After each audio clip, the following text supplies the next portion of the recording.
Today, we're getting under the hood with Dr. Z. Colette Edwards, a daughter, sister, auntie, women's advocate, and a gastroenterologist. She has leveraged additional training in health and wellness coaching at the Maryland University of Integrative Health and in health equity as a member of the NIH Scholars Program in Translational Health Disparities.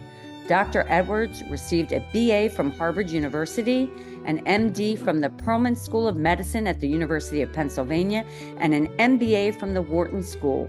She completed her GI fellowship training at the University of California in San Francisco.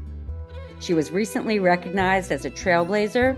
Women of Wearables recognizes Pausitive Health founder as one of its 50 trailblazing leaders in menopause. Dr. Edwards is currently the founder and chief medical officer of Pausitive Health, and holistic digital health offering for women plus who are in all stages of the menopause journey. The program offers empowering education, consultations, and care with menopause-trained clinicians, toolkits, and physician-vetted resources, and a community navigating this transformational stage of life. Dr. Edwards is also the managing editor of the Wharton Healthcare Quarterly and the chief medical advisor for blog and app content for Better Me. She is the author of Be Less Stressed and a McGraw-Hill GI text, as well as a co-author of Navigating Your Healthcare Journey, Lessons Learned to Get the Care You Need and Deserve. Finally, Colette is a member of the board of two nonprofits, Bread for the City and TD1 Exchange. Wow, welcome, Dr. Colette. Thank you, Elizabeth. I'm so glad that I reached out to you when we connected. I really appreciate your warm welcome. Oh, well, I'm so thrilled to have you. It's season 4, Women's March for Mental Wellness, and this has been such a rich area. I'm excited to get going. And a perfect timing with this being Mental Health Month. Exactly. So I love this question. I ask every single woman it, but I love the answers because they're so unique to each of you. What was that inflection point that really got you into the mental health and wellness space? And I'm glad that you asked it because I had to think through the answer, and I realized that it's something that at multiple points over the course of my career that this has, I guess, contributed to me getting to the point where I am right now as it relates to emotional and mental health and well-being.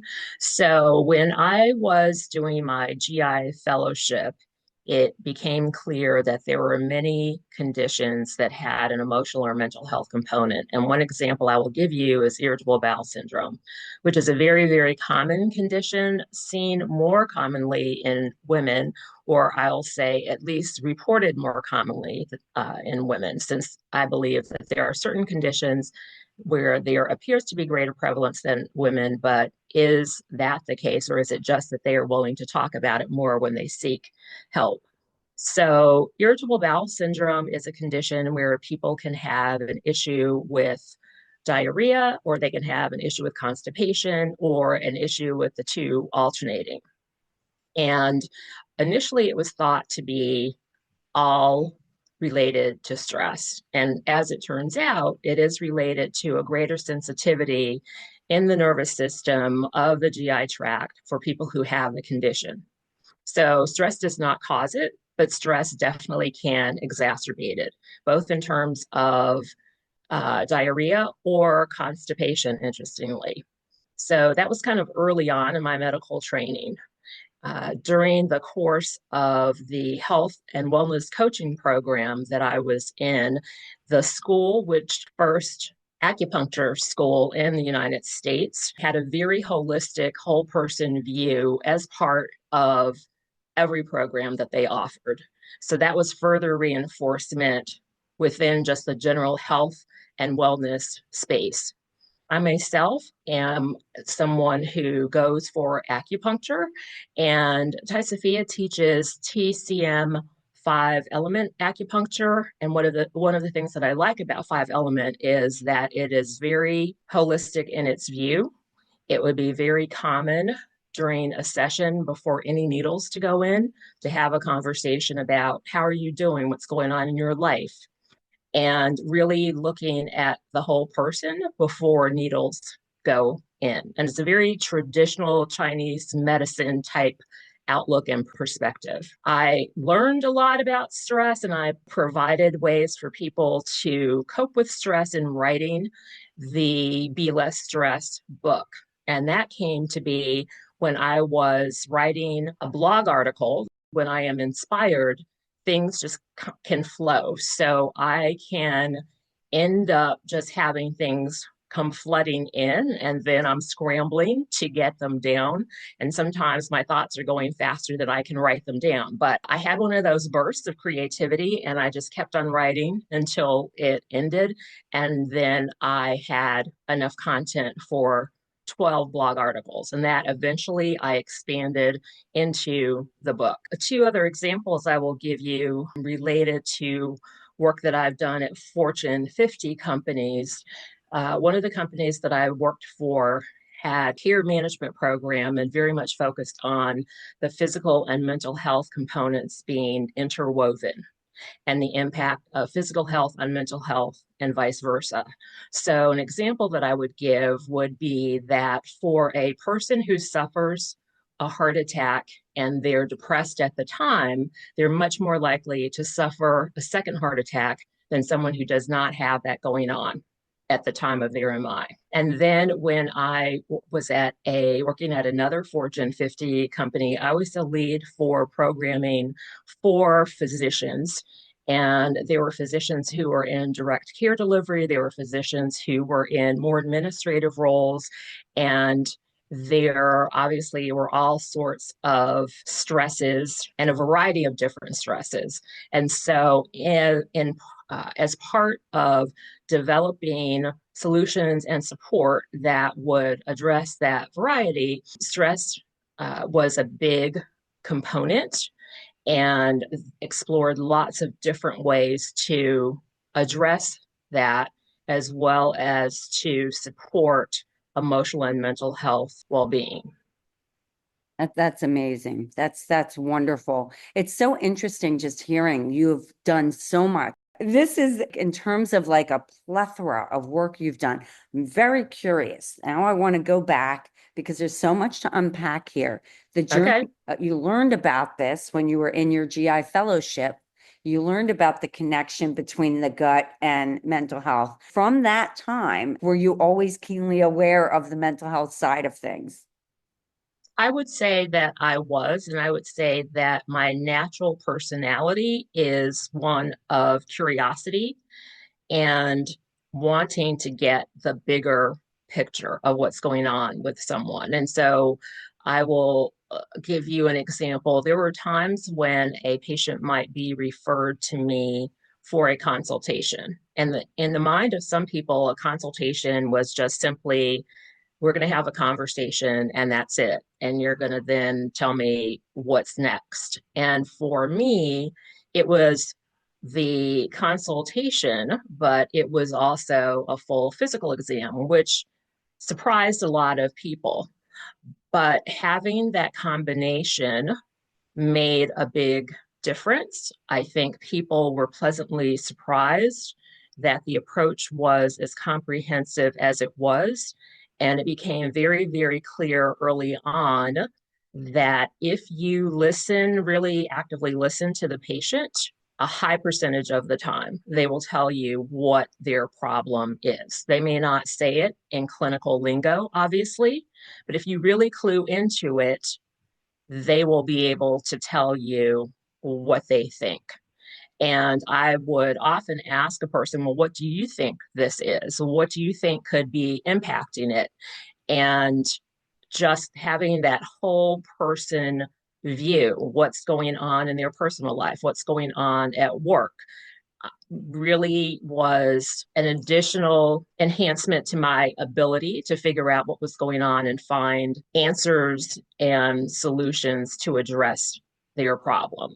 I think it's really key to recognize what is going on in a person's real life, because you can come up with the textbook answer, but if the person is not in a position to follow the textbook answer, then what have you really accomplished? And I'll give you an example in my own personal life where I had gone to see a nutritionist. I had told the person what my life was like, how busy it was, what my schedule was like, and was very clear that I needed suggestions and a plan that fit my lifestyle. I was willing to make changes, but I couldn't completely change my life. And, unfortunately, with that particular person, at the end of the day, what I got was a very one size fits all response, which was less than satisfying, shall we say. So, as a patient myself, being on the receiving end of having someone not look at the totality of my life, that was just further reinforcement of how important that is. And obviously, what you're thinking, how you're thinking about it, how you're feeling emotionally is a huge part of what happens as you go through your day. Well, I think it's amazing. First of all, thank you for sharing that. But what I think is really amazing is intuitively at that young age, you were a keen listener. You saw, you heard, you acknowledged your patients, and you met them where they were. It would be great to understand. You said you worked at two different Fortune 50 companies. In what capacity and what type of things were you seeing in those capacities?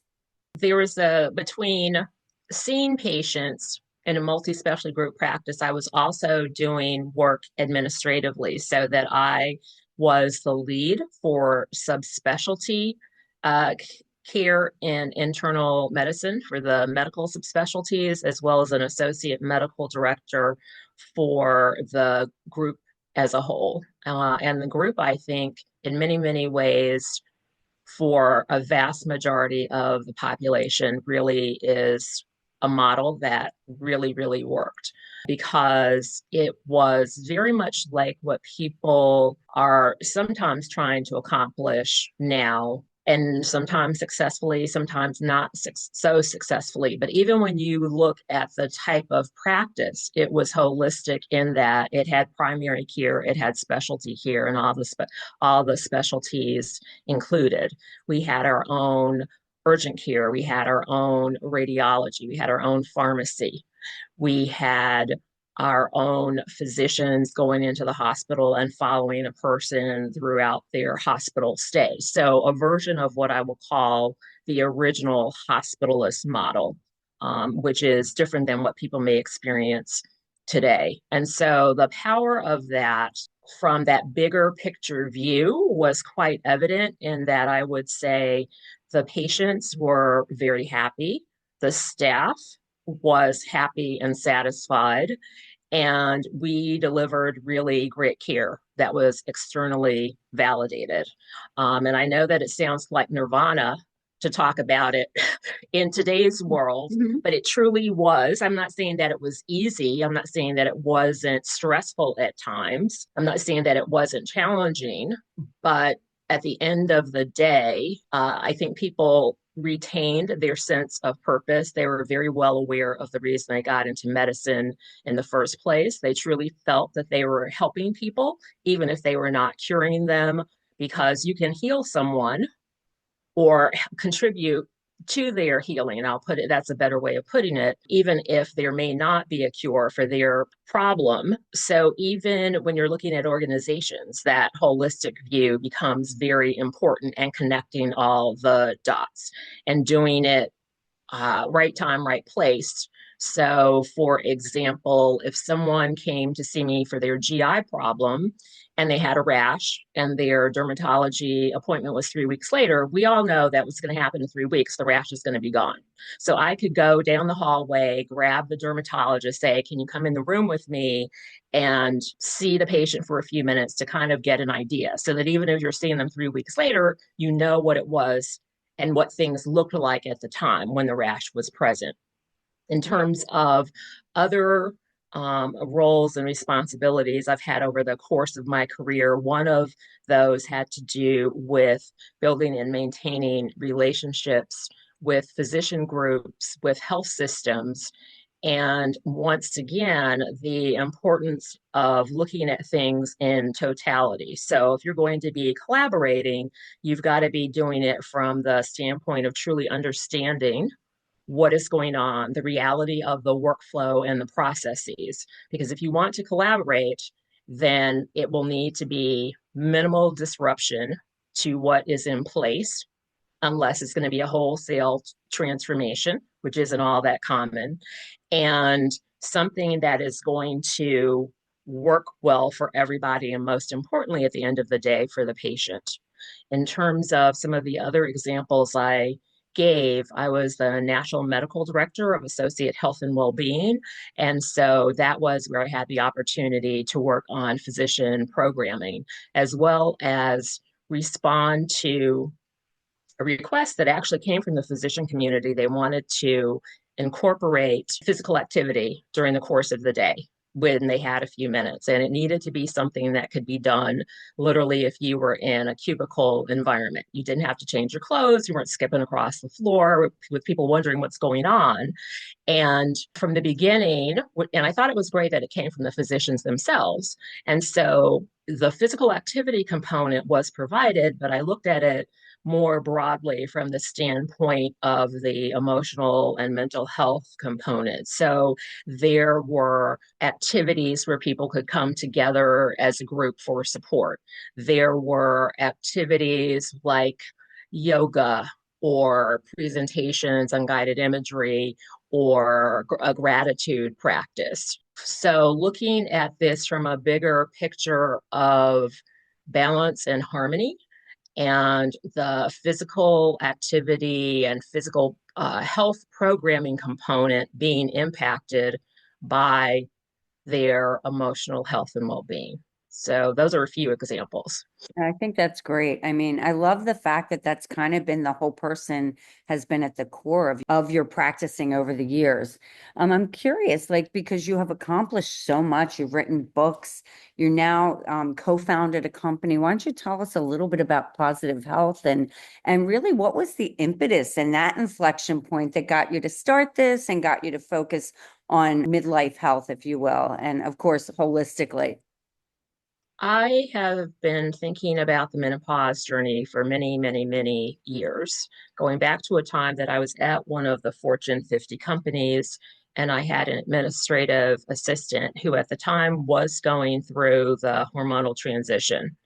And she, unlike many women, recognized her symptoms for what they were. And she had figured out on her own actions she could take to address them. And she was a pretty happy camper with what it was that she was doing. At the time, her PCP and her OBGYN were trying to get her to use hormone therapy, and she did not want to use it. She didn't think she needed it. Also, at the time, was when a study came out that was misinterpreted, and the end result was that what people heard versus what the study actually showed was that hormone therapy was very dangerous for everybody, and you're going to get breast cancer if you used it. And so that was kind of the knowledge base for many people at the time. And so between that thought process and her saying that she was fine in terms of her symptoms, that she did not want to be on hormone therapy, I felt like that should be enough to leave her alone about it. And things came to a head when her OBGYN actually got angry with her because she would not do it. And so she came back into the office and she told me, and my mouth dropped open. And it takes a lot for that to happen with me. And then I got really, really angry. And so that made me wonder, is this just a fluke in terms of a particular individual? What is the general experience? What do women know? What's available for them to learn about it? And at the time, I then went on a search, and there wasn't much out there. And what was out there was what I felt was very clinically sanitized, if you know what I mean. Name, rank, serial number, but it didn't really capture the feeling of the experience. And so at that time, I did some market research to see, okay, is this really a problem? How big a problem is it? What are people experiencing? And I also wanted to look at it from the standpoint of clinicians as well as lay people. And what became clear was that many, many people felt like things came out of left field.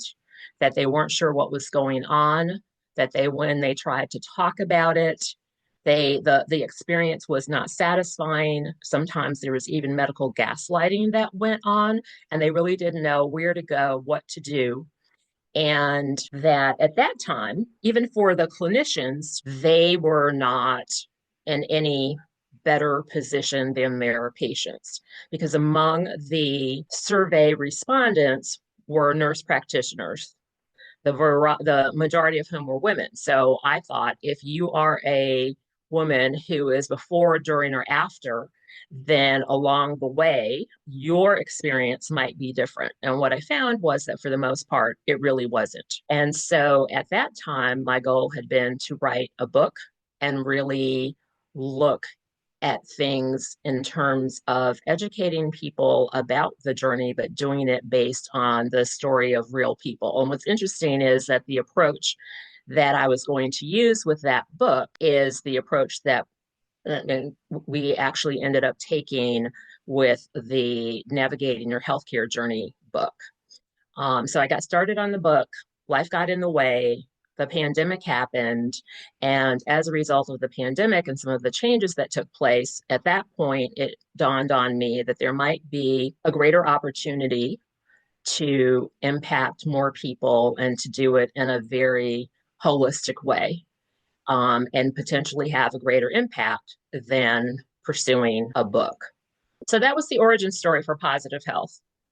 I love that. I think, first of all, I think it's amazing. And it's really interesting when we see these unmet needs pop, sort of bubble up, if you will. So I think it's really interesting that you went out. I love the fact that you're going out and dealing with the people it's actually affected and looking from a research perspective, not just the patients, the women who are experiencing it. And so what are you seeing with Positive Health today? So that's sort of the impetus to do it. But what are you seeing within your organization? How's it going? And tell the audience a little bit about it.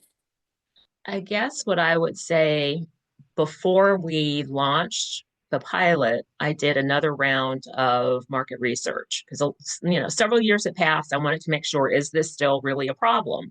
And so it was a nationwide survey. We made sure that there was balance as it related to age and stage of menopause. We looked again at the clinician picture versus layperson. We looked at race, ethnicity, we looked at gender identity, we looked at geography, we looked at socioeconomic status. And so some of the information was general gathering in terms of what kind of symptoms people were having, what their experiences were, what resources were they using, what were the issues. But we also proposed the idea of having holistic programming where someone could go one place and feel comfortable that they would be seen, heard, understood. They wouldn't have to have 12 apps on their phone. They would have the opportunity to interact with others who were navigating the journey, and that they could get the education and the resources and the tools that they needed, which could change and evolve over the course of the menopause journey. And so the response was very, very positive to that idea. And in terms of, I will give you what I think is kind of an interesting story in terms of the name itself is we proposed several different potential names and taglines, and we actually had people in the survey pick, they rank their title, rank the name, rank the tagline. And so that combination was the winning combination. And that's how the name came to be, actually. So people were presented with other options, and this is the one that they selected. So, trying to, as much as possible, build based on what people were interested and needed, as opposed to thinking great thoughts and making assumptions and then proposing it to people and finding out, now you are totally off target. And so the result is a vision of a one-stop destination where you can get education in all sorts of ways, because people learn in lots of different ways. For me, it's very clear that a lot of my learning is most effective when it's visual. For someone else, it might be auditory, etc. So I am the person who I really don't want to read the manual. I want someone who knows what they're doing to show me how to do it, and then I'm going to pick up on it much more rapidly. So we have various ways for people to learn. So we have content tracks that people receive via text. We have webinars. We have a podcast. We have a newsletter, trying to provide lots of different ways for people to get the information. We go through a questionnaire to identify what their symptoms are, their stage, whether or not they're on hormone therapy, and then they select the content tracks. They have access to a diet assessment because the area of nutrition and diet is one of great interest. It's one of great impact, regardless of whether or not you're on the menopause journey, just in general for your health and well-being. And the diet assessment is really focused on food quality and potential nutrient deficiency as opposed to on weight loss, for example, with the idea being that if we look at food quality, if we look at potential nutrient deficiencies, if we look at what your goals are, then recommendations can be made that in turn will help you address weight management, will help you if you already have an underlying chronic condition. And then there's a recipe library, and the assessment itself has a score that people can track. They have access, if they are having musculoskeletal pain, to virtual consultation and a library of physical therapy led exercise sessions that adjust based on progress or lack thereof. You have access to resources, consultation as it relates to pelvic floor issues. You have access to digital cognitive behavioral therapy to help address stress, depression, anxiety. I'm sure I'm missing a few things, but you get the idea, where we're trying to bring all the pieces together, as well as provide people with the opportunity to access care delivered from menopause-trained clinicians. So once again, that big picture, holistic view, trying to tie the different pieces together. That's amazing. Again, I go back to seeing, hearing, and creating a company and a business that addresses people's needs versus, as you said, making assumptions and having it fail. How's it going? And how long has it been and how is it going? So the pilot was launched last year. We have been taking a hybrid approach in terms of the participants that we are seeking. So we have people who are in the program by virtue of having an employer that was interested in participating. We have people who are in as individuals. We have people who have seen information on the website or social media. We have people who have been referred through collaboration partners. We have people who are friends and family. We have people who are part of the program by virtue of belonging to a sorority. So once again, a variety of different people from different walks of life and different ways of entering the program to get a sense of what differences, if any, what things do people like, what seems to work better than others. People have been very, very pleased with the content. They have liked the idea of having the different pieces and parts, because while they may not be in need at a particular time of, let's say, musculoskeletal, they may not be having musculoskeletal pain. It's good to know that if they do, that they aren't going to have to go looking somewhere to get results. We have seen people get symptom relief. We have seen people be very happy to have access to menopause-trained clinicians through the collaborations that we have in place. And we have had a very high NPS score in terms of people saying that they would recommend the program to others. I'm curious though. Now we're going to take a little bit of a side angle. How do you march for mental wellness? And it can be, you individually, it can be you collectively, you and your business. But how would you say you march for mental wellness, Colette? I would say from the standpoint of the education that is available to make people aware, raise awareness, communicate the message that it's okay to ask for help, to communicate the message that this is not all in your in your mind. This is real, and you deserve to get excellent care with someone who believes you and listens to you. During the menopause journey, because of the hormonal changes, some women experience new onset anxiety or depression, which they've never had before. Others who've had it in the past may have an episode triggered. Others may be in the middle of an episode when the hormonal changes begin, and then things can become exacerbated or more difficult to manage. So, one example I will give is that someone may be on a regimen for depression and the medication is not working for them all of a sudden. And so you can get into a cycle of increasing the dose, and that doesn't seem to do the trick. So then you switch to a different medication and a higher dose and a different medication. You can see the pathway that someone could end up on, when it could be that what the person needs, if they can use it and there's no concern about past medical history, et cetera, what the person may need is hormone therapy, because the issue is hormonal as opposed to what the antidepressant is going to be addressing. This time of life can be very, very stressful. I mean, I think women tend to be more stressed than men on average. I think a lot of that is so much of a focus on others in, at work and at home. Because of the typical age when people are going through the transition, they may find themselves with aging parents, or they may find themselves with kids. They may find themselves in the middle of the two, which is a caregiver sandwich.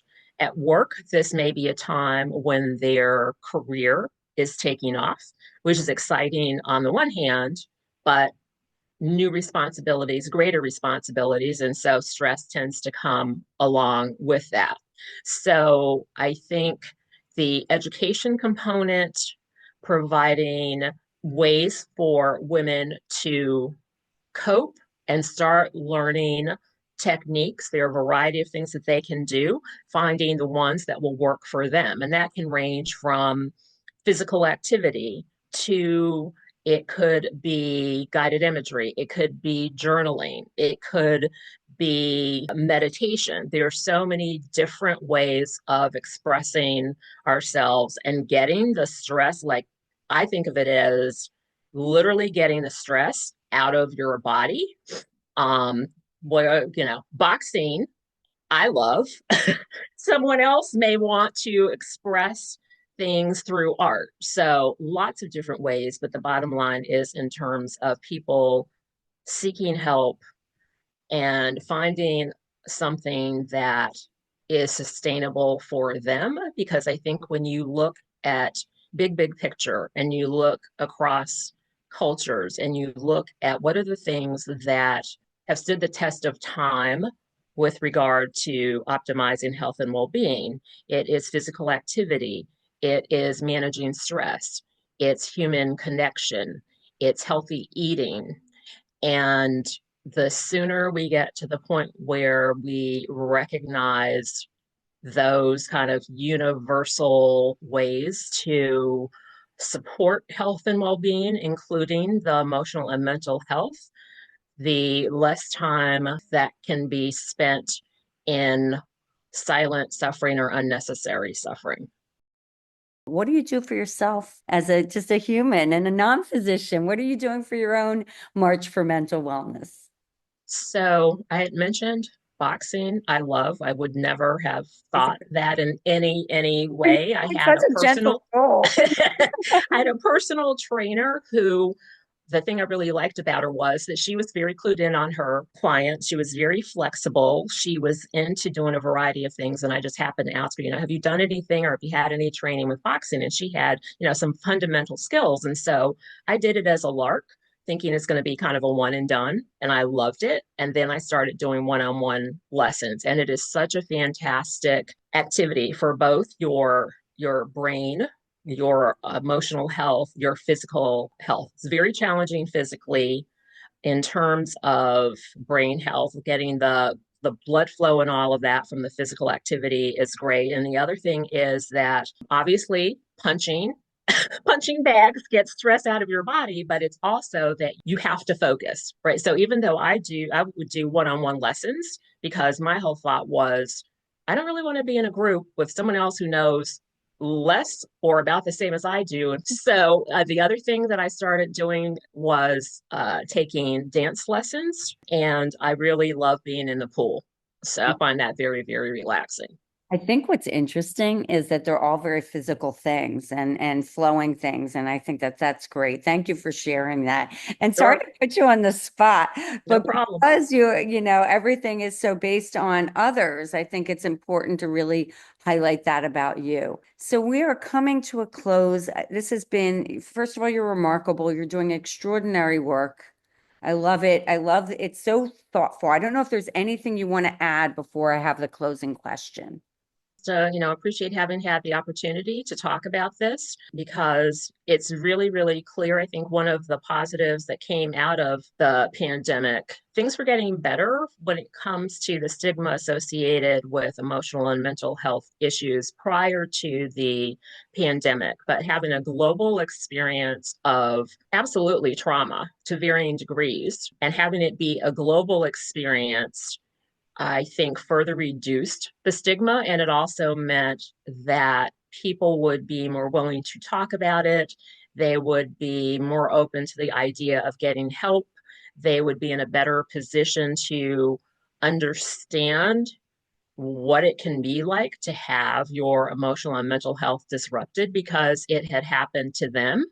And whereas they might have thought about it as weakness in another person or in themselves, the fact that everybody literally on in the globe was experiencing it, I think was a big boost to what I hope will be ongoing destigmatization of emotional and mental health. And hopefully we'll figure out ways to address the massive, massive need and the demand.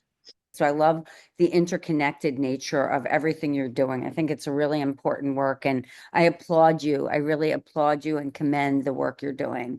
I love this question. We close out every podcast with it, but this is your platform today to leave women with a message, women of all ages, of all backgrounds, of all cultures. What do you want to leave them with? People have much more power than they realize, and they don't give themselves enough credit. And I recognize that life can be very, very difficult. Sometimes you are just trying to get through the day. But when you look at how have things changed over time in history, it's because people saw something or they had a need and they said, this is not working for me and I can do something about it. I think that it's important for people to recognize that chronic stress can literally be deadly. And so it really is important to find ways to cope with it. I think it's important for people to try to embrace that mental health issues are just as important as physical health issues. So if you had diabetes and your blood sugar was up to 800, you would seek help without thinking about it. So why would that be any different if you are having an issue with depression? The importance of seeking help, which can be daunting. Some people feel shame around it. Some people feel embarrassed by it. But once again, going to the global pandemic, it became very clear that regardless of who you are, where you are, people have emotional and mental health needs, trauma, challenges during the course of their lives. And so seek help rather than suffering in silence and trying to just suck it up. And then the importance of really taking time for yourself. If you don't take the time to give yourself time, you will pay the price in all sorts of ways. And the longer you take to realize the importance of some focus on you, the sooner you'll be in a better position to optimize your health and well-being, enjoy your life, and to make the most of it. It's funny that you say optimizing time or looking at time. So I really appreciate that comment and so appreciate you, Colette. Thank you so much for getting under the hood and for sharing your incredible story and the important work that you're doing. And thank you for the opportunity and for all the fantastic work that you are doing just in terms of education and giving people a voice and feeling connected, and the global aspect of what you're doing is just absolutely fabulous. This is a space where they can be themselves. And because I think at the end of the day, if we can't show up as our authentic selves, what do we have? So thank you for that. Thank you for seeing me. I really appreciate it. Thank you. Thanks for listening to Under the Sisterhood. If you haven't already, please give us a quick rating and review on Apple or Spotify. And make sure to follow us on Instagram, Facebook, YouTube, and LinkedIn so you can hear from more amazing women. This podcast is created and hosted by Under the Sisterhood LLC and Elizabeth Elfenbein, produced by Elizabeth Elfenbein and Matt Butler, and edited by Matt Butler. The music is by Ayla Schaefer. Her song, Rose.